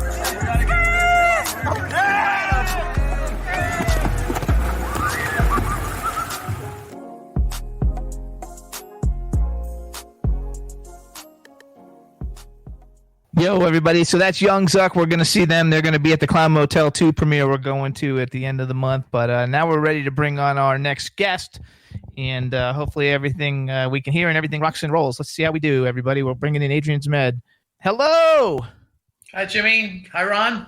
Oh, hey. Good. We can hear you perfect. Terrific. Exciting. I'm not allowed to speak until he introduces me. Otherwise, he chops my fucking head off. So here we go, everybody. Now we want to welcome to the Jimmy Star Show with Ron Russell, actor, producer, director Adrian Zmed. Hello and welcome to the show. Thank you. It's nice to be here. Where are you based out of? Where are you right now? We're in Palm Springs. Roasting up. Well, you're not far from me. I'm in Vegas. Yes. You're in a hot area too. Like it's 115 here today. Yeah, I think it's close to that here too. But it's funny. The people in Palm Springs, California, and Las Vegas, we're kind of used to these triple digits. The rest of the world is not. We're prepared for it, but who said we've only lived here for 4 years? Wait, hang on, gang. Who said we're used to it? Are you kidding me? I like. So I'm from Florida, so I'm used to hot heat and humidity. I'm from Brooklyn. The only heat I knew was the cops. So welcome to the show. And before we start talking about everything, I just want to tell you. So I did a lot of research on all the stuff that you've been in, just so I would have some idea, because Ron doesn't look anybody up. So I looked everything up, and I always knew that you sang, but I didn't really realize, when we spoke on the phone a couple weeks ago, the extent of it all. So I actually listened to your debut album today on YouTube, the Adrian Zmed self-titled album. It's actually streaming on YouTube, and you really sing. No, I'm not kidding you. You really can sing, and I was super excited. What kind of singing? He did pop rock. It's from the 80s. He did the album in 1980. What songs? His songs. Oh, he wrote them? Yeah. Oh, I don't know if he wrote. Did you write them? No. Actually, they were produced by. I think 2 people in Saskatchewan bought the album. But it didn't do very well because my fans. I wanted to be a rocker, and my fans wanted to hear pop, and we went a certain way, and it didn't work out. But you know what? I really enjoyed listening to it. So I listened to it while I was looking through your IMDb and watching the Grease 2, clips and things like that. Forte has been Broadway musicals. I mean, that's really been my bread and butter for over 40 years of being in the entertainment industry. I started out as Danny Zuko in the original Grease on Broadway, and then just went on to do about 20 to 25 Broadway musicals and tours at this point. So that's really been my background my entire life. I television and film just kind of came to me by chance. I even though I went to Hollywood and had quite a career in Hollywood, I returned to the stage. And that's really kind of if these days, if I'm acting, I'd rather be on stage rather than in front of a camera. I'd rather be behind the camera these days. But if I'm acting, I'd rather be on stage. People think it's fun making movies. It stinks. I hate it. For the 2 seconds. No, I do my 7 lines, and then 5 hours later, a next setup, I do 7 more lines, and then next thing I know, 14 hours went by, and I do 7 more lines. And what do you do in between your lines? You just walk around like an idiot. You can't make any noise. You can't speak because the mic might pick it up. torture when you're on Broadway, my darling. You go out on the boards, and there they are, the audience, and they love you, and they applaud, and they laugh when you want them to laugh. It's an experience. Actually, you can't compare stage to film. Please. Hang on 1 second. So we have a chat room full of people, and first of all, B. Claudia is in Germany. She says your album came out in 1984. They all love you. Are you a hold on, what did it say, Don? What did you write? I lost my sound. Oh, Don, do you lost your sound? I'm back. Are you a Cubs fan or Wrigley's fan? I don't know. She said her dog's name Wrigley. Are you a Cubs fan? Absolutely fanatic. I grew up 5 blocks from Wrigley Field as a child, so I'm a lifelong diehard Cubs fan, whether they're winning or whether they're losing. If I didn't spend my youth in the stands, I would be outside Wrigley Field with a baseball mitt, waiting for a ball to come over the fence. This is how fabulous our fans are. They know everything about you. They're because they're actually saying she named her dog Wrigley, after that. And right. That is an awesome name for a dog. And you never snuck in? Oh, God, yes, all the time. Back in the 60s when I was a kid, the stands were filled. They were only day games because they didn't have lights. No,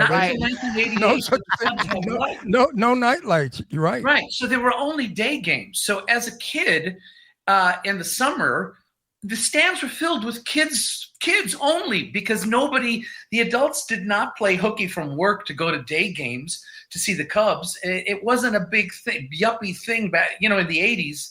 I think we owe it a lot to Harry Carey for bringing in so many yuppies into to watch the Cubs back in the 80s and all. But back in the late mid to late 60s, man, the only people in the stands were kids. I think you used to hear somebody over the PA system at Wrigley Field saying, "Hey, Mrs. Johnson, come pick up your kids. They're beating the Cubs 12-0 in the bottom of the 7th."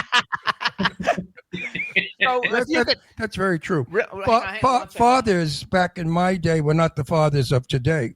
My father never changed the diaper. My father never burped a baby, and my father never pushed a baby carriage because it was not manly. My father was a strict father, and I only saw him when he was being a disciplinarian. So I grew up kind of without parents. I had parents, wonderful parents, but I didn't have the parents that parents are today. I didn't have birthday parties. Nobody took me to a foreign place for my birthday like they have today. They go to God knows where, to Europe for a birthday party.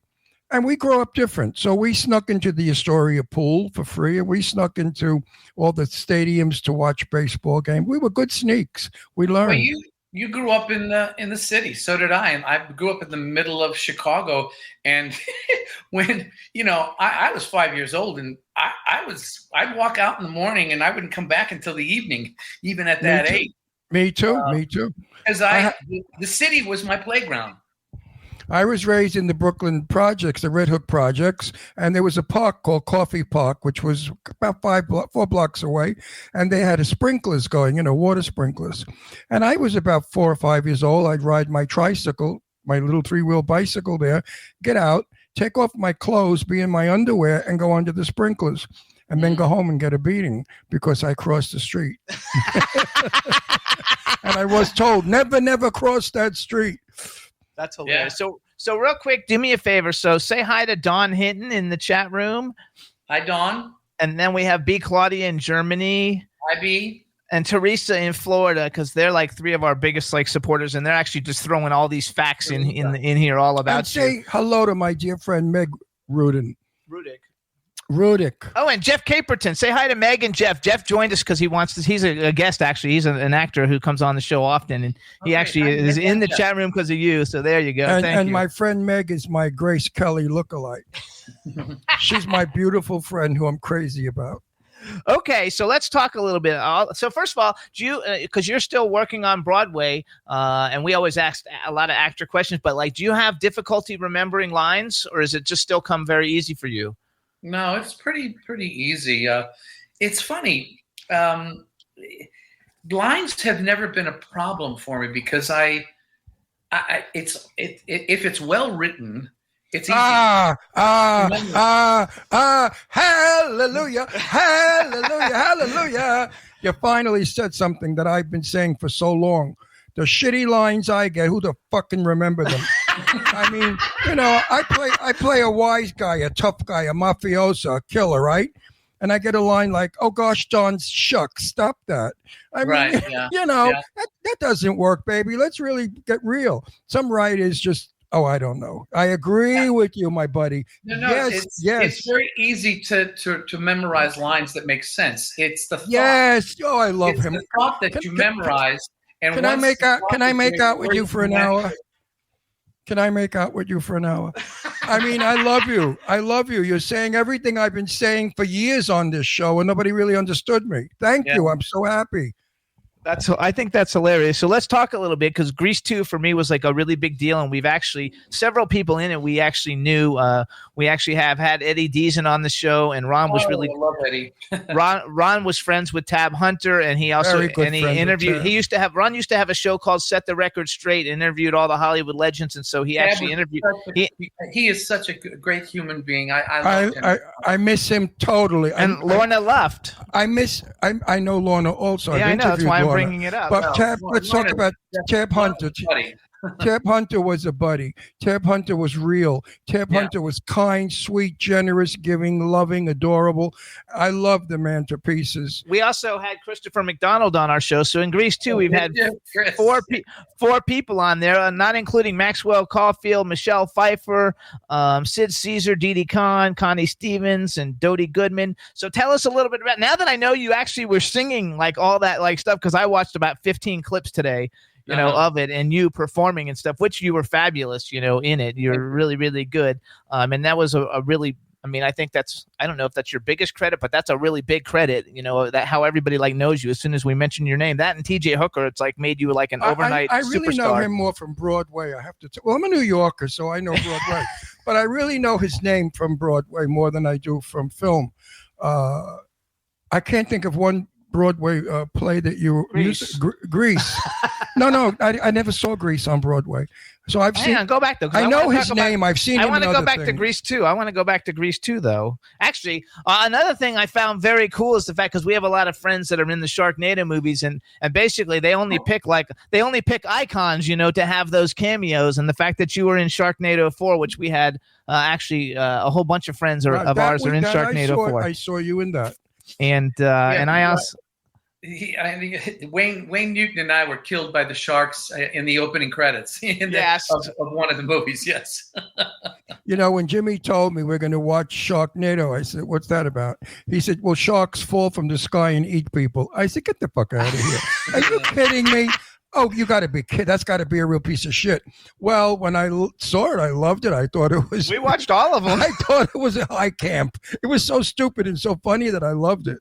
It was fun. It's definitely a throwback to the days of spoofy, science fiction. Like Kill a Tomato. About Grease 2. Yes.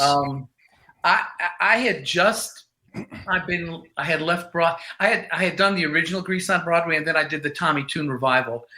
In the 90s. Tommy Tune revival. There you go. Yeah, and then in between all of that, I did several tours and stuff. So it's funny.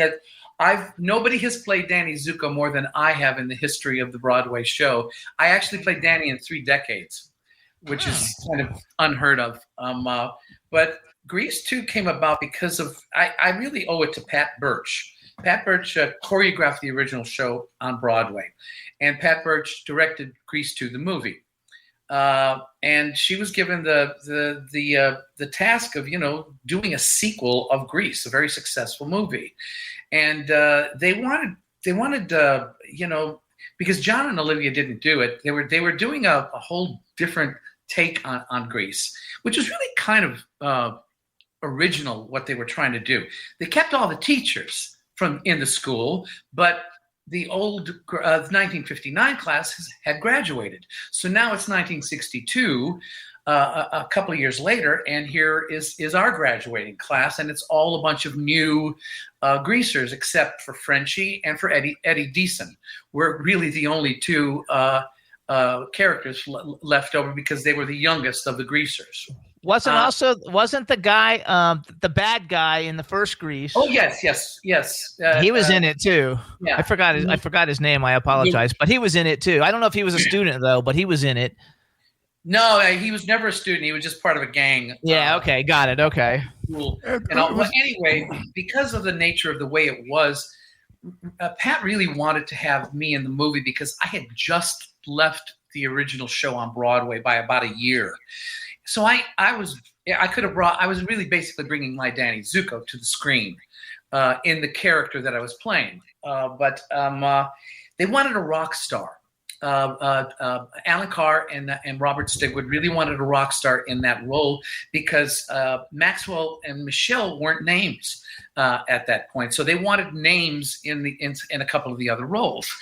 And they really... It was really Pat Birch was my champion because she brought me in right after they would audition a rock star.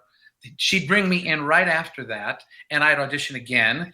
And I went through about 10 to 12 auditions. Oh, wow. For callbacks for it. And every single time, Robert and Alan said, all right, Zmed still has the role, but it just kept on going down until I finally got it. So I really owe it to her that she was my champion and giving me that shot. But honestly, it was one of the easiest roles I'd ever done on film because I was just putting my Broadway performance on film, and I had a blast. Plus, I didn't have the pressure of carrying the picture. Right. Maxwell and Michelle did because they were touted as the stars of the picture. So I just had fun the whole time, and Pat let me run amok with so many things. One of the great stories that I have from Grease too. There was a song called "Prowlin'." It's when none of us are getting anywhere with our girlfriends. And I say, well, you want to know something? The best place to meet a girl is at the grocery store. So we do a whole song about meeting girls at the grocery store after that. And the way you do it in movie musicals is you record the song first before you ever shoot it. Okay, then you lip sync it as you're doing it. And we were in maybe month 3 or 4 of the shooting schedule. We were way behind schedule, and we had just recorded it, and we only had maybe 2 weeks left of shooting time to finish the movie, and they weren't going to film that song. They were going to only use it as part of a song at the talent show. But when they heard the recording, they said, "Wow, this is one of the best songs in the show right now. We've got to record this." So literally, Pat came up with an idea. Pat Birch, the director, came up with an idea on how to shoot this one entire song in a 24-hour period, which is unheard of in film. It's really unheard of because of camera angles and locations and stuff. So we had a night shoot at a gas station, and we started the song at the gas station, and then we finished it in this high school auditorium as if we were rehearsing it for the talent show. Oh. Mm-hmm. And she and the editors and the director of photography spent that night figuring out how to shoot it and where to shoot it and everything. And I and the guys kind of choreographed that number on what was comfortable for us to do. So that was one of the really cool. It was almost like doing theater on film because we did it in a 24-hour period, and we almost had to do it in one take. So many of the shots, so it was almost like doing it live. It's cool. It's a movie that still holds up. I mean, I watched it a few times. It's got a lot of good songs in it, and good dancing and good choreography, and it's campy, and also it's from my day. So when you ride up on the motorcycle, you look great. Right. It's funny. I had never been on a motorcycle before that movie, and I had gotten so crazy about being on that motorcycle. I used to steal the motorcycle at lunchtime and do crazy things with it. I literally flew off the handlebars about 7 or 8 times. They finally started locking up the bike so that I wouldn't somehow. So you wouldn't take off with it. Well, because if he hurt himself, there you go. How are they going to continue without him? It happened on Hooker many times. We did our own stunts, and there was a 2-week period where I couldn't walk. So they stuck me behind the desk at times. And there's a reason why you have a stunt man or a stunt woman. Because you're putting a lot of people out of work. Absolutely. But you're holding up a film. Yeah, I am fortunate to have been in a cult classic. I mean, right now, today, Grease 2 it outssells and outrents Grease 1. And I think it's because it's a lot more kid friendly, to be perfectly honest. The movie's not about a girl getting pregnant and knocked up and a girl changing and turning into a slut, as the first one was. Yes. I love it. I don't remember that in the first one. What are you talking about? That's the one. The whole first one was all about that. Who got knocked up? Rizzo. Yeah, Rizzo gets knocked up. Oh, Rizzo. Well, Rizzo was a slut anyway. No, I mean, she was the whore of the whole. That's his whole point. That was his point. No, I meant she wasn't the central figure. She was just one of the characters. No, yeah. It was what's his name? John Travolta. Travolta, and they were the star. And that wonderful song at the end, I loved it. When she's in the black leather, what's that song? Right, but think about it. Today's standards, she is a girl who was a good girl, a nice girl and everything, and then she kind of like turns somewhat and very slutty at the very end to please her man. No, you're right. It's like today. That's funny though, because my favorite song is Rizzo's "That There Are Worse Things I Could Do" from the first Grease. Yeah. That's my actually favorite song of the whole thing. What is the song that they sing? That Coming Alive, Singing Alive? No, Grease. What is it? We go to Saturday Night Fever. I love that song. We go together. I know there's a whole bunch of. I know all the songs from the first Grease. Yeah, I love those movies. I think they're classic. We watch them all the time, especially now that we'll probably watch Grease 2 now that we've had you on the show, since we haven't seen it like lately, because since we know so many people in it, it'll be a lot of fun. So then how long was it from when you went to Grease 2 to TJ Hooker? Actually, the story with that is that I shot the pilot of Hooker in January, and we found out that we were picked up, but not as a regular as a fall show. We were picked up as a fall replacement for shows that might fail.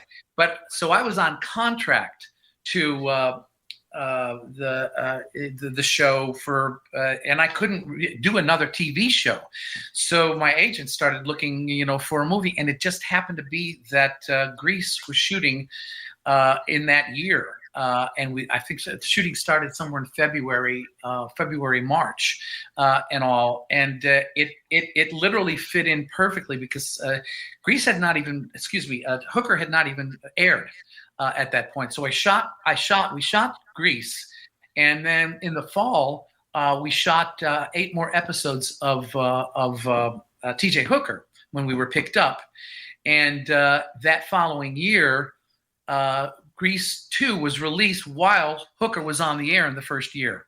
Yeah, that had to be a wild ride for you, because then you're on the most popular movie and the most popular TV show. Also made his salary go up. Let's not forget that. That's the most important part. So I wasn't out yet, like when TJ Hooker came out, but I always my whole life have had a crush on William Shatner. But then in my straight persona, Heather Locklear was like my ideal woman. So it was like my favorite show, because the not out me yet loved Heather Locklear, and the gay me loved William Shatner. So how was that working with William Shatner and Heather Locklear? Because they're still very iconic. Oh, I love them both dearly. Look, I was one of the luckiest guys in Hollywood to suddenly be opposite William Shatner, and an iconic, legend even at that point. The funny thing about Hooker was the pilot was about 12 rookie cops, and it was a 2-hour pilot. It was a TV movie that was a backdoor pilot. And Bill was the sergeant at the academy, teaching and mentoring these 12 cops. But from the pilot to when it was picked up, literally 11 guys were not brought back, and I was put in the squad car with him, and the whole concept of it kind of changed a lot. It's like I graduated and was put into a car with Bill, is how that all worked. So honestly, I wasn't just one of 12 guys at that point anymore. Like I was in the 2-hour movie version of it. I was starring with him in the show, and I was in a squad car 13 hours a day with the man.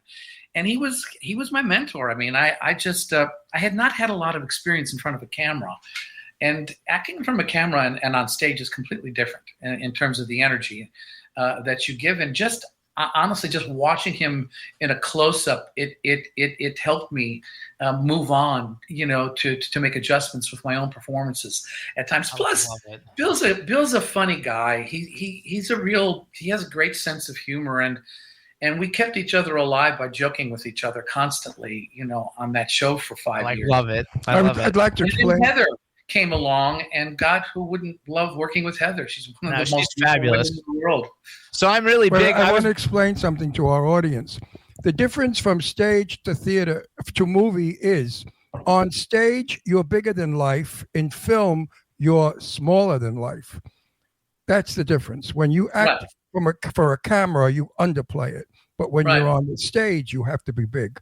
So it's difficult for a stage person to come into film because they're so used to being big that sometimes they look like Norma Desmond, Right. I teach master classes at Stella Adler occasionally. And it's a class called Theater to Film. Because when I graduated from acting school, which was Goodman School of Drama in Chicago, I didn't have any experience in front of a camera. So when they asked me to teach there, I said, let me think about it. And what I didn't have was that experience in front of the camera. And I had to learn on camera and go to watch the rushes and the dailies. For the people out there who don't know what rushes and dailies are, it's the stuff that you shot the day before. And at lunchtime, you usually watch what you did. But this theater to film, the biggest thing that I say to the students is, on stage, you are lifelike. Mm-hmm. On film, you have to be life. Exactly. And there's a huge difference in the energy of doing that.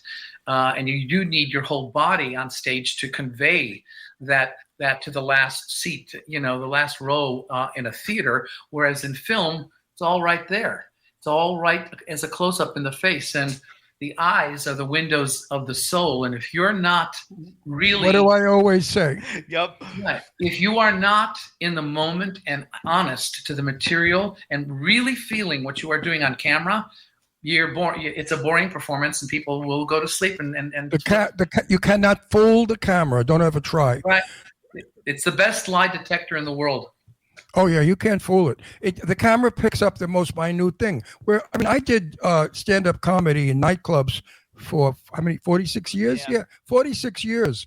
So I was so used to live audiences, hitting the button for the laugh and waiting, pausing, let them laugh long enough, come back, that when you're doing a movie, it's not that way at all. You have no control over the camera. The camera controls you, or if you're lucky, a director. Right. Today, the directors stink anyway. I had maybe one or two good directors in a few movies. How about you? You have any good director? I was directed by Sidney Lumet when I was 19. Ah, cool. And from there now, it's downhill. Who's the best director? Who was your best director? Oh, my God. Honestly, look, they're far in between because most, if in terms of television, not necessarily film, but in terms of television, most directors are ex-cameramen who you graduate to do it, and they really don't know a lot about acting. They're hired to set up shots and efficiently get through a day without going overtime and paying the crew extra money. So the performance is really left up to the actor. Whereas in film, it's a lot more organic and you take more time and you rehearse more and all. But look, I'm going to go back to Pat Birch. She was one of the best directors I've ever had on film because she trusted the actors and she let the actors explore. And that's a good director. And do things and stuff. Another terrific director that I had was actually the first horror picture, first movie that I ever did with Daryl Hannah and Rachel Ward was called The Final Terror. And Andy Davis was the director. He went on to direct The Fugitive, the movie. Good direction and all, and he was quite a terrific director too. But I had the great pleasure of being directed in television by some really, really fine directors who were directors. For example, The first TV show that I ever did was called Flatbush, and it was one of those hybrids of Lords Saturday. of Flatbush, right? Right. It was like a hybrid from the Lords of Flatbush. No, it was actually more like Saturday Night Fever. It was okay. It was one of those. There were like 10 shows that came out after Saturday Night Fever hit the airwaves, and Italian Mafia Brooklyn put down. Right.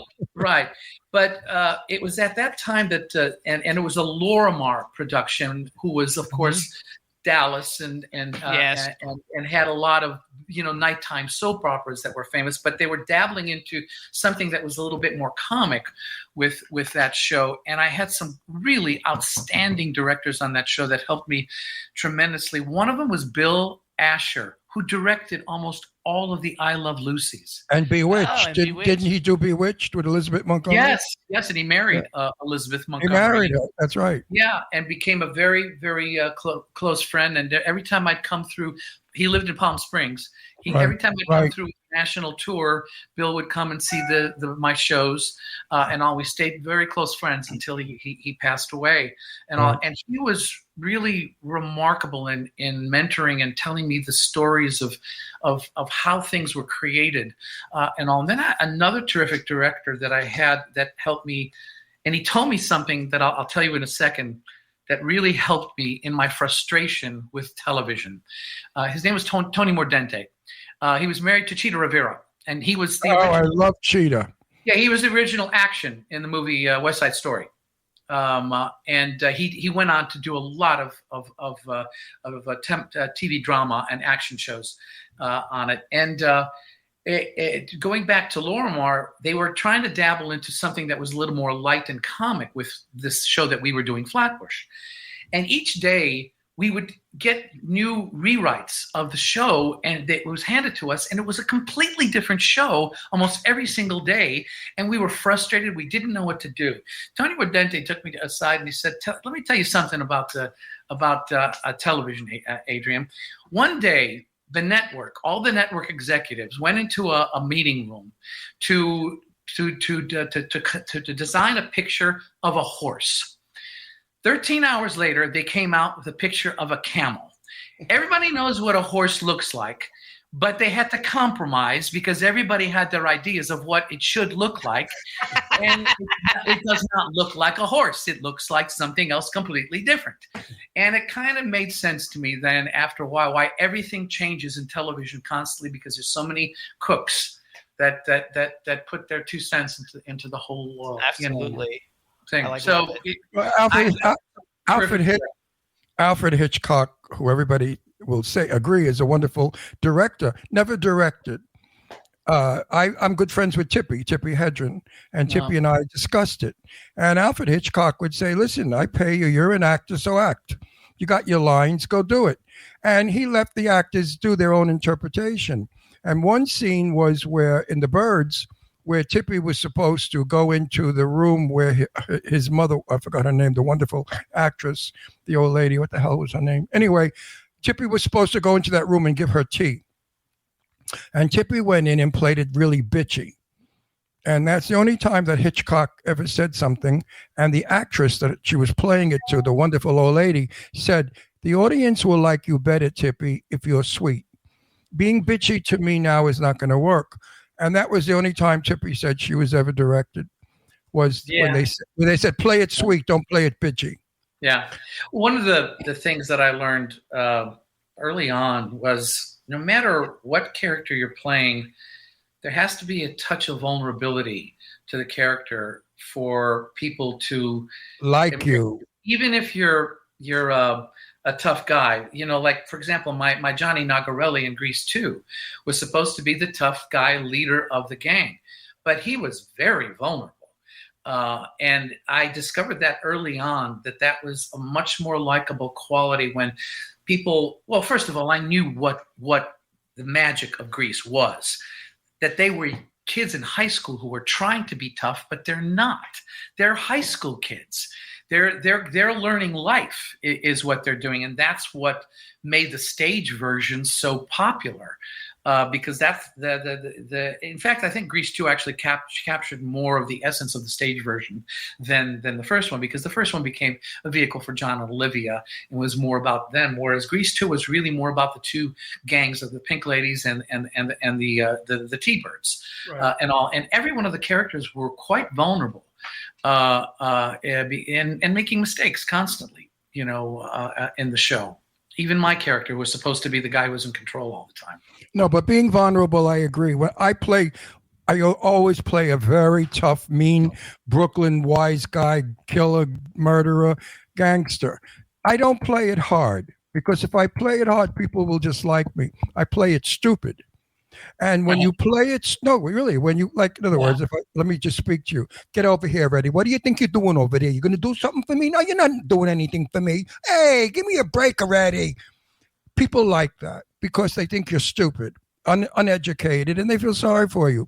And that makes the character warm and nice. If I did it in a way where I was arrogant and nasty, the audience would say, fuck him. So you have to play it yes, I agree with you. So hang on, we've got, because we've only got like 4 minutes left, and so I want to ask. This is a question I like to ask all the actors, and for you, I'm going to change it a little bit, but so it'll be a 3-part question. Number 1, if you could have ever been in any movie that's ever been made, what movie would you like to be in? Part 2, male and female actors on a bucket list, like who you would kind of like to work with that you haven't had an opportunity, and then the twist to the whole thing will be shut up. We have a little 7-pound horror. Somebody just rang the doorbell. The other part will be, if you could have been in any Broadway musical, what would you have liked to have been in? Wow. What kind of dog was it?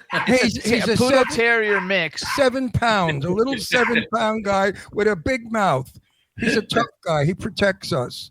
Well, Lee, I don't know where I start. If there's any role that I would have liked in a film. Yeah. Who would you have liked to have played in any movie ever? In history. In the history of movies. It's not more that I wanted to play a particular character. What I always really wanted to do, I wanted to do more.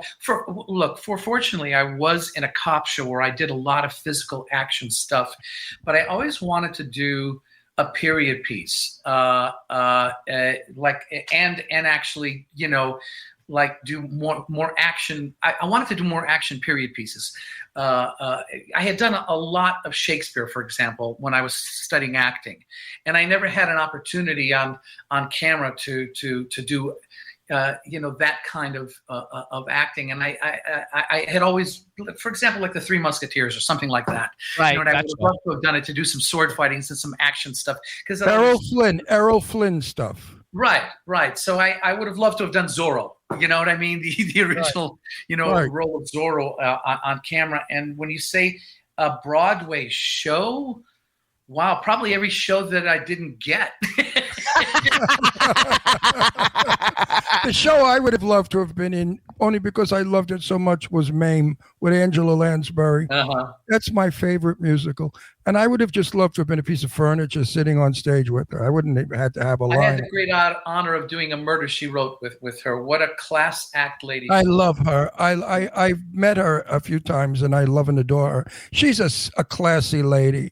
She's got style and beauty at her age still. She's 90-something, and she's still a beautiful woman. Yeah. Now, one of your other questions was, is there somebody that I would have loved to have worked with? Honestly, because of my theater background and everything, I would have loved to have even been an extra or a small role in theater with the show that starred Laurence Olivier. There you go. That's terrific. I would have loved to have experienced his work process. Yeah. In both on stage and on camera, because he was different. He approached it differently. I love that. So many books about him and everything. So those are, I guess, to answer those 3 questions. He was all style and class, and he liked to put on fake noses. So he would change his persona. He didn't care about his looks. He didn't want to be pretty. He wanted to be an actor, and it shows in his work. So everybody, this is Adrian Zmed. He is on Instagram, even though he doesn't post that often. It's at Adrian Zmed. And to be perfectly honest, it's usually my wife that's posting on Instagram. There you go. Check out all his stuff. We want to thank you for coming on the show. We got like 30 seconds left, so we want to thank you for coming on the show. You're a true talent. Congratulations on all your past successes and future successes coming up. We really appreciate you coming on the show. We think you're great, and the chat room and everybody loved it. And we will see you on the silver screen. Absolutely. There's a quick plug that I do want to make. I have before the pandemic hit, I was on tour with a beautiful little show called Middletown. The pandemic slowed it down, and they're going to start booking it again in 2023. So look for a beautiful little play called Middletown coming to you somewhere in a town in America in 2023. We'll bring you back on and we'll promote it. When it happens, we'll do it. There you go. Okay. Perfect. Thank you so much. Bye-bye. Bye-bye, babe. All right, everybody. Thanks so much for tuning in. Hope you enjoyed both of our guests. They were fabulous. We want to thank everybody. Thank Juan, our engineer, and you guys have a great weekend, and we'll see you next week. Bye, everybody.